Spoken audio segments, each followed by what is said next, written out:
AP deputy CM Pawan Kalyan సతీమణి Anna లెజ్నోవా Tirumala శ్రీవారి దర్శనం ఇప్పుడు చర్చనీయాంశంగా మారింది. సింగపూర్ అగ్ని ప్రమాదం నుంచి తమ కుమారుడు మార్క్ శంకర్ క్షేమంగా బయటపడడంతో భారత్ వచ్చిన వెంటనే ఆమె తిరుమల శ్రీవారిని దర్శించుకుని మొక్కు తీర్చుకున్నారు. తన తలనీలాలను వెంకన్నకు సమర్పించుకున్నారు. క్రిస్టియన్ అయిన అన్నా లెజ్నోవా ఆలయ నియమ నిబంధనలు పాటిస్తూ డిక్లరేషన్ ఇచ్చి హిందూ సంప్రదాయాలు ఆచారాలను పాటిస్తూ శ్రీవారికి మొక్కు చెల్లించుకున్నారు. తన కొడుకు పేరు మీద నిత్యాన్నదానం కోసం 17 లక్షల విరాళాన్ని అందజేశారు. అంతేకాకుండా భక్తులతో కలిసి నిత్యాన్నదానంలో పాల్గొన్నారు. అయితే కొందరు ఆకతాయిలు మాత్రం అన్నా లెజ్నోవా తీరుపై నెట్టింట ట్రోల్ చేస్తున్నారు. క్రిస్టియన్ అయ్యుండి తిరుమలకు రావడమేంటి, తలనీలాలు ఇవ్వడమేంటి అంటూ కొందరు సోషల్ మీడియాలో విపరీతంగా విమర్శిస్తున్నారు. ఈ క్రమంలోనే అన్నా లెజ్నోవాను విమర్శిస్తున్న వారిపై Telangana Congress MLC senior heroine Vijayashanti serious అయ్యారు.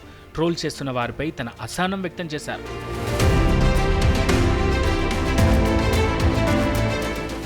సోషల్ మీడియా వేదికపై తరచుగా సమకాలీన అంశాలపై వార్తలపై స్పందించే ఈమె తాజాగా అన్నా లెజ్నోవాను ప్రశంసిస్తూ ట్వీట్ చేశారు. దాంతోపాటే అన్నాను ట్రోల్ చేసిన వారిపై అసహనం వ్యక్తం చేశారు. దేశం కాని దేశం నుంచి వచ్చి వేరే మతం అయినప్పటికీ హిందూ ధర్మాన్ని విశ్వసించిన మహిళ AP deputy CM Pawan Kalyan భార్య అన్నా లెజ్నోవాపై కొందరు కామెంట్స్ చేస్తూ ట్రోల్ చేయడం అత్యంత అసమంజసం అంటూ తన ట్విట్టర్ వేదికగా తన అభిప్రాయాన్ని వ్యక్తం చేశారు విజయశాంతి. సంప్రదాయాన్ని గౌరవించిన అన్నా లెజ్నోవాను కూడా ట్రోల్ చేసిన వారిని తప్పు అని చెప్పక తప్పడం లేదంటూ తన ట్వీట్లో రాసుకొచ్చారు ఈ డేరింగ్ స్టార్.